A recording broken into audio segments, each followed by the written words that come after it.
সুপ্রভাত বন্ধুরা, welcome back to my channel. আশা করি তোমরা সবাই খুব ভালো আছো আর আমিও ভালো আছি। আবার একটা নতুন ভিডিও নিয়ে চলে আসলাম। জানি না তোমাদের কেমন লাগবে ভিডিওটা, আশা রাখছি ভালো লাগবে। তো প্লিজ তোমরা ভিডিওটাকে স্কিপ করো না।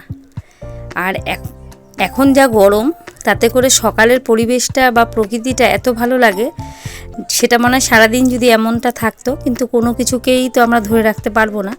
কিন্তু তখন 6টা বাজেনি, রোদ কিন্তু উঠে গেছে, বুঝতেই পারছো। সকালের প্রকৃতি দেখে তো আর হবে না, কাজ তো করতেই হবে। তো চলে এসেছি সংসারের কাজে, লেগে পড়লাম। তো প্রথমেই মিষ্টি আর মৌরি ভেজানো জলটা, সেটাকে ছেঁকে তোমাদের দাদা আর ছেলের জন্য রেখে দেবো, আর আমিও খেয়ে নেব।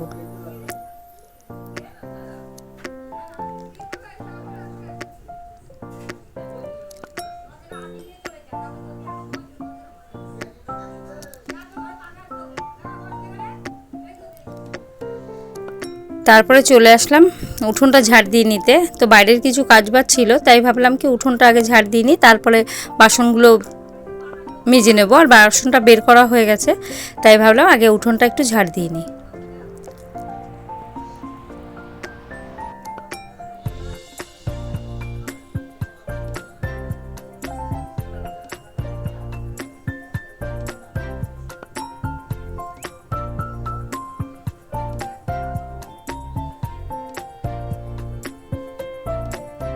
আর এখন না বেশ পাতাগুলো তো, এখন না, এখন তো মোটামুটি সব গাছে নতুন পাতা হয়ে গেছে, কিন্তু এই জায়গাটায় আম পাতা আর জাম পাতা এগুলোই পড়ে ভীষণ পরিমাণে। তাতে সেইগুলো ঝাড় দিতে কিন্তু খুব একটা সমস্যা হয় না, যেহেতু বড় বড় পাতা।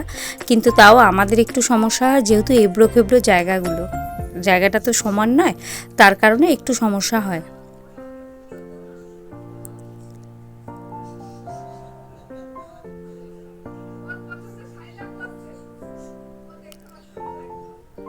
তারপরে দেখো, প্রত্যেক দিন তো কিছু না কিছু কাচা থাকেই। আর এখন যেহেতু গরমকাল, প্রত্যেক দিনই মানুষের কিছু না কিছু কাচতেই হচ্ছে ঘামের জামা কাপড়। তো জামা কাপড়গুলো আগে একটু ভিজিয়ে দিলাম, আর তারপরে বাসনগুলো মেজে নেবো। বাসনটা মাজা হয়ে গেলে তারপরে আবার কেচে ধুয়ে দেবো। একটু ভেজানো থাকলে কি হয়, ঘামের যে একটা সোড়া ভাব হয়ে যায়, শক্ত ভাব হয়ে যায়, সেটা কিন্তু একটু নরম হবে।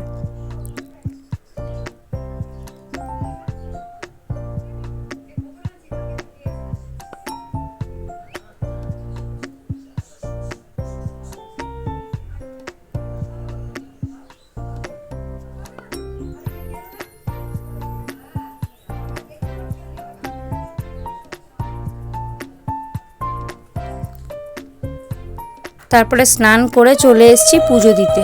আর আজকে যেহেতু বৃহস্পতিবার, তো বৃহস্পতিবারের পুজোটা সবসময় হয়ে ওঠে না, কিন্তু প্রায়শই চেষ্টা করি অন্ততপক্ষে বৃহস্পতিবার পুজোটা আমি দেওয়ার। আর তোমাদের দাদা স্নান করে তখনও ঘরে ঢোকেনি, আমি তাই পুজোটা আমিই দিয়ে নিলাম।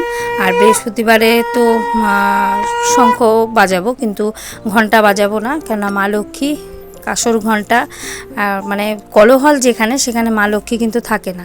তার কারণে লক্ষ্মী পুজো করতে বসার সময় কিন্তু ঘণ্টা বাজায় না। তোমরা অনেকেই এই জিনিসটা জানো, তা নিয়ে সন্দেহ নেই। আর এখানে দেখো এক বাটি চা বসিয়ে দিয়েছি, আর এখানে 4 জনের জন্য চা।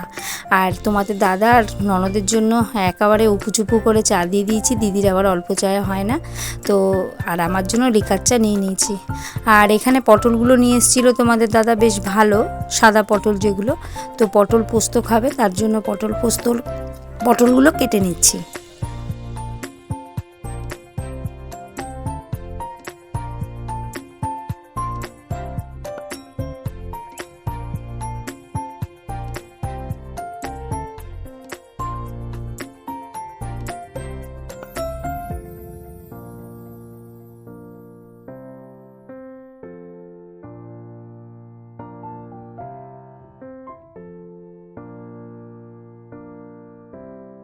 অলরেডি তখন আমার কিন্তু ভাত ফুটেও এসছে, আর এদিকে একটা ওভেনে ডালও বসানো, মানে দুদিকেই করছি যাতে আমার তাড়াতাড়ি রান্নাগুলো হয়ে যায়।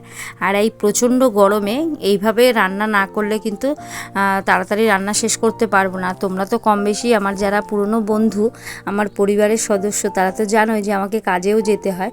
তো এই গরমেও কিন্তু আমি একই রকমভাবে কাজ করে যাচ্ছি, সেটা হচ্ছে সংসারের কাজ, রান্না, আর সমস্তটাই কিন্তু টাইমের মধ্যে কমপ্লিট করার চেষ্টা করি। আর এখানে বাটা মাছ নিয়ে এসেছিলো বেশ বড় বড়, আর কিছুটা পরিমাণে না তার মধ্যে ডিমও হয়ে গেছিলো। তো মাছটা খেতে এত অসাধারণ, মাছের থেকে কি বলো তো, আমি জ্যান্ত মাছের ঝোলটা না আমার ভীষণ ভালো লাগে। তো অনেকেই পছন্দ করে না, আমার ভালো লাগে। আমি ডাঁটা আর আলু দিয়ে মাছের ঝোল বানিয়েছিলাম, পাতলা করে ঝোল করেছি। আর তারপরে বৃহস্পতিবার ওই যে আমার একটা এই যে বৃহস্পতিবার মানেই যে বিছানার চাদর তুলবো, পাল্টাবো, মানে বৃহস্পতিবার মানেই কিন্তু আমরা এর আগের দিনও তোমাদের বলেছিলাম যে বৃহস্পতিবারে মা লক্ষ্মীর কৃপা ঘরে আগমন হয়। তো মা লক্ষ্মী প্রত্যেক মুহূর্তেই আমাদের ঘরে থাকে, কিন্তু মা লক্ষ্মীর তো কৃপা বৃহস্পতিবারে আমরা পুজো করি। তো সেই কারণে বৃহস্পতিবারটা কিন্তু বেশি স্বচ্ছতার সাথে কাজ করা উচিত। আর এই কারণে আমি চাদরটাকে চেঞ্জ করে নিচ্ছি। আর এই সাদা চাদরটা পাতলে না ভীষণ ভালো লাগে। আর এই গরমের তো মানে সত্যি কথা, গরমে আরও ভীষণ ভালো লাগে।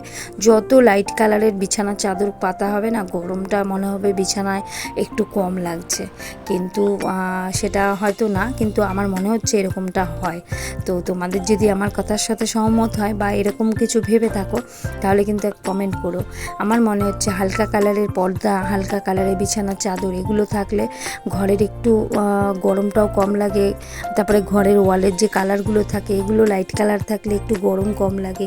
এই জিনিসগুলো কিন্তু আমাদের, আর আমার যেটা কালার আছে সেগুলো তো আর চেঞ্জ করতে পারবো না। তো যাই হোক, এখানে বালিশের বিছানার চাদরটা আমি চেঞ্জ করে নিলাম, আর বালিশের কাভারগুলো লাগিয়ে নিয়ে ভরে রেখে দিলাম।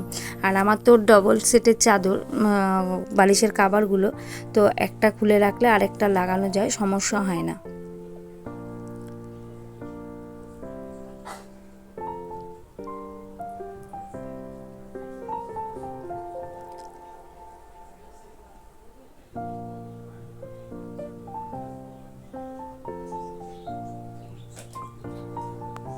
এদিকে বিছানা চাদর পাতা তো কমপ্লিট হয়ে গেছে। আর তারপরে দেখবে জামা কাপড় প্রত্যেক দিন যতই আমরা গুছিয়ে রাখি না কেন, এই কাজগুলো আমাদের প্রত্যেক দিন রেগুলারের কাজ। তো যতই একদিন মনে হবে যে না সব জামা কাপড় ভাঁজ করে, রেগুলারের যে ব্যবহার হচ্ছে সেগুলো তো আমাদের করতেই হবে। তো এগুলো আমাদের দৈনন্দিন জীবনের কাজ, যেমন আমাদের রান্না করতে হবে, খেতে হবে, তাতে গরম হোক আর শীত হোক আর বর্ষা হোক, এই কাজগুলো কিন্তু আমাদের প্রত্যেকেই করে নিতেই হবে। তো এই কাজগুলোতে না অধৈর্য, না আমাদের কোনো কষ্ট, এগুলো আমাদের রুটিন। তো প্রত্যেকটা মানুষের জীবনে যখন সে রুটিন হয়ে যাবে না, তখন তার কাছে আর সেই কাজগুলো বোরিং ফিল হবে না। আমাদের এই কাজগুলো কিন্তু রুটিন। সকালে ঘুম থেকে উঠবো, বাসি কাজ সারবো, রান্না করব, ঘর গোছাবো, আমি কাজে যাই। এবার আমার মতো হয়তো অনেকেই যায়, আবার অনেকে বাড়িতেই থাকে। তো আমার একটু এক্সট্রা চাপ যে ঘর সংসার সমস্তটা সামলে বাইরে কাজ করা, সেটা কি সম্ভব? সম্ভব, যদি নিজেরা চেষ্টা করা হয়, নিজেদের মাইন্ডকে সেইভাবে সেট করা হয়, তাহলে প্রত্যেকটা সময়, মানে হাউ টু সাকসেসফুল একটা বই আছে, সেই বইতেও কিন্তু বলেছে যে রেগুলার দিন কি, আর মানুষের প্রত্যেকটা জীবনে মানুষের একটা রুটিন ফলো করা উচিত, তাহলেই সে সাকসেসফুল একটা জীবন পাবে। তো রান্না করেছিলাম আমের ডাল, আলু ভাজা, এখানে পটল পোস্ত, আর এখানে মাছের ঝোল।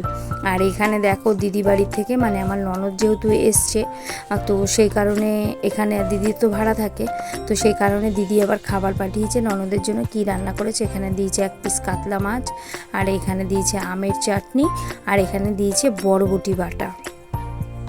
তো দুপুরে খাওয়া দাওয়া করে সন্ধেবেলা চলে এসেছি। এই গরমেও সন্তানকে ভালো রাখার টিপস এগুলো, যে আমাদের সন্তানরা কিন্তু প্রত্যেকেই তেলে ভাজা ভাজাপুরি খেতে ভীষণ পছন্দ করে, যেটা ওদের জন্য ভীষণ পরিমাণে ক্ষতিকারক।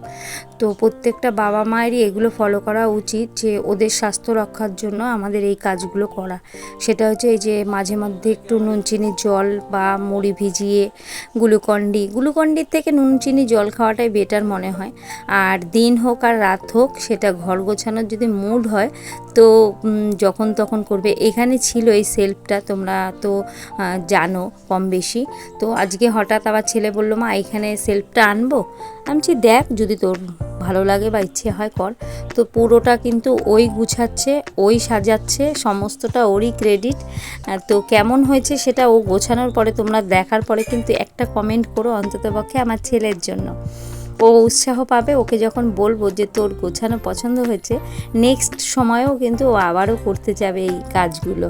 তো আমার ছেলে এই জিনিসগুলো করে, মিথ্যা কথা বলবো না, আমার ছেলে অনেকটা পরিমাণেই হেল্প করে। আর এই র্যাকটা কিন্তু আমার ওই সাইডে ছিল, এখানে ছিল, এই র্যাকটা আমি ওখানে রেখে দিয়েছি যাতে করে আমার এই জায়গাটা সুবিধা হয়। আর স্কুলের ব্যাগ দুটো ওপরে আছে।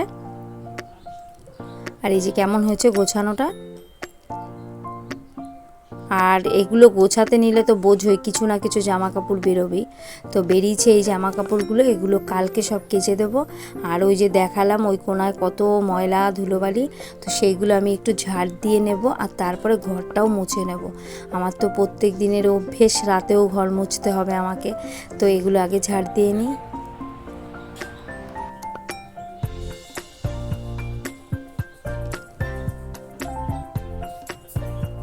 বড় বড় যে ময়লাগুলো ছিল সেগুলো আগে একটু তুলে ফেলে দিয়ে আসলাম, তারপরে অল্প ধুলোগুলো ঝাড় দিয়ে নিচ্ছি। আর তারপরে দেখো ঘরটা মুছে নিচ্ছি, মানে এইবার শান্তি। পুরো ঘরটাকে যখন আমরা মানে চলাচল করব তখনই মনে হবে যে না শান্তি। এবার সত্যি সত্যি আমার ঘর যতক্ষণে মোছা না হয় মনে হয় না যে শান্তি পেলাম ঘরে চলাচল করে। তো দেখো ফাইনালি আমার এখানে ঘর বারান্দা সব মোছা কমপ্লিট। আর এখানে রাতে বসিয়ে দিয়েছি ভাত, আর সন্ধেবেলা চায়ের বাসনটাও মেজে নিয়েছি। আর রাতে ডিম সেদ্ধ আলু সেদ্ধ ভাত। আর তারপরে দেখো একদম রাতে খাওয়া দাওয়া সেরেও চলে এসেছি। সেটা হচ্ছে এখানে মৌরি আর মিষ্টি ভেজানো আছে। আর আজকের ভিডিও এখানেই শেষ করলাম, আবার দেখা হবে নতুন কোনো ভিডিওতে।